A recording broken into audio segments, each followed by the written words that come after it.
Ya, bismillahirrahmanirrahim. Assalamualaikum warahmatullahi wabarakatuh. Selanjutnya kita akan mencoba mencari gitu ya, letak data gitu ya, dari data yang kita miliki gitu ya. Sebelumnya kita sudah mencari data-data umum dalam statistik deskriptif, ada rata-rata, ada standar deviasi, maksimum, minimum, dan sebagainya ya. Nah, sekarang kita akan mencoba mencari letak data, gitu ya. Letak data, misalnya ini saya sudah menuliskan kita akan mencari kuartil 1, 2, 3, desil 3, 5, 9, persentil 25, persentil 50, dan persentil 90. Nah, untuk kuartil, gitu ya, ini kita bisa menggunakan rumus sama dengan, ya, sebentar. Ya, untuk kuartil ini kita akan menggunakan rumus I sama dengan, gitu ya. Nanti coba diketik kuartil. Nah, ini sudah muncul langsung, tinggal klik saja. Nah, kuartil. Terus kemudian ini akan terlihat rumusnya dari Excelnya menampilkan rumus yang harus dimasukkan, yaitu kuartil.exc terus array, quart gitu ya. Jadi array itu adalah data yang akan kita cari letak datanya yang mana, yaitu kan tadi ya, tinggal di blok saja datanya dari data B4 sampai B35. Nah, B35, terus kemudian nanti ini menunjukkan setelah array ini kita pakai koma. Koma ini tergantung Excelnya ya. Ada juga yang minta titik koma. Nanti silahkan diperhatikan tampilan rumus yang diinginkan. Dan terus kemudian ini kuartil ini juga muncul. Ada satu first kuartil gitu ya. Jadi kalau kita menulis satu berarti kita akan mencari kuartil pertama. Kalau 2 berarti kuartil kedua, kalau 3 kuartil ketiganya. Karena ini kita mau mencari satu berarti satu ya. Oke, tutup. Nah, oke. Gitu ya. Jadi kuartil pertama dapat nilainya yaitu 55. Gimana kalau kuartil kedua dan ketiga? Karena kita ingin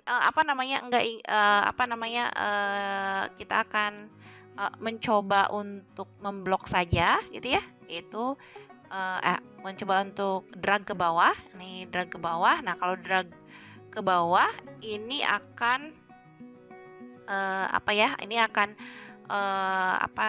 salah rumusnya ya, karena ini kuartilnya harusnya B4 sampai B35, yang ini B5 sampai B36, yang ini B6 sampai B37. Ini salah gitu ya, maka kita harus, biar ini tidak berubah, kita kasih tanda dolar atau kita bisa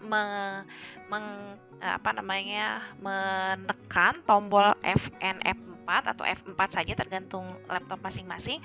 Dan nanti muncul ada simbol dolar ya, itu agar kemudian nanti data ketika di drag itu tidak berubah ya. Ini Fn F4 juga gitu ya, seperti itu. Nah, terus kemudian sebentar, ini berubah. Kita klik Fn F4. Nah, gitu ya. Ini kalau kuartil 2 berarti kuartil 2. Oke, gitu ya.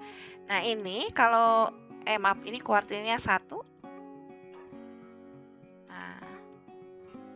Terus kemudian kalau kita drag ke bawah, nah nanti si data B4 sampai B4 sampai B35-nya tidak berubah. Ini B4, B35, kita klik kuartil kedua ya.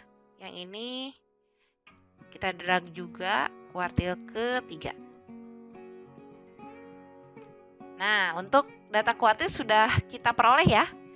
Ini ya, sudah kita peroleh. Ya, selanjutnya kita akan mencari desil. Ini kita akan mencari desil ketiga, gitu ya. Mencari desil ketiga yaitu tinggal sama dengan desil ini tidak ada rumus khusus, desil namanya, tapi kita menggunakan rumus persentil. Persentil, nah ini ada persentil. Nah, persentil sama, kita juga akan ngeblok datanya dari B4 sampai B35 yang tadi ya. Ini B4 sampai B35. Nah, ini dapat. Biar tidak berubah, kita kasih tanda dolar. Ini ya. Ini B4. Nah, ini sudah klik Fn, terus F4 ya. Ini koma gitu ya. Koma gitu ya. Nah, kita kan mau mencari persentil, mencari desil ya. Tadi mencari desil ke berapa tadi? Cari desil, misalnya kita mau mencari desil ke 2 gitu ya. Misalnya 2, maka ini 2 klik tapi per 10 karena desil kan data yang per 10-an ya. Nah, ini ketiga, maaf. Data ketiga berarti 3 per 10. 3 per 10. Nah, dapat ya 3 per 10. Nanti kalau kita mau mencari desil ke 5 dan 9, kita tinggal ganti saja 3-nya dengan 5 gitu ya. Terus kemudian 3-nya juga tadi dengan 9 ya. Nah, dapat. Nah, ini desil ya. Desil ketiga, desil kelima, dan desil ke-9. Selanjutnya kita akan mencari gitu ya, persentil. Sama rumusnya dengan desil, persentil mungkin tinggal drag saja. Drag ke bawah gitu ya. Nanti tinggal diperbaiki datanya. Yang ini datanya kan tetap B4 sampai B35, tapi kita mau mencari persentil 25. Kalau persentil 25 berarti karena persentil kita harus per 100. 25 per 100. Kalau 50 berarti ya 50 per 100. Dan satu lagi, kalau 77 berarti kalau data ke 90 berarti 90 gitu ya per 100. Nah, kita peroleh ya, sebagaimana kita ketahui kalau kuartil 1 itu ya sama dengan kuartil 1 itu sama dengan persentil ke 25. Makanya datanya sama ya. Kuartil 1 sama dengan persentil ke 20 persentil 25. Terus kuartil 2 itu sama dengan desil ke 5 atau sama dengan persentil ke 50. 63 gitu ya. Dan kalau desil 9 itu sama dengan persentil ke 90 ya. Nah, kalau kuartil 3 itu nanti samanya dengan persentil ke 75 ya. Oke, terima kasih. Selamat mencoba. Wassalamualaikum warahmatullahi wabarakatuh.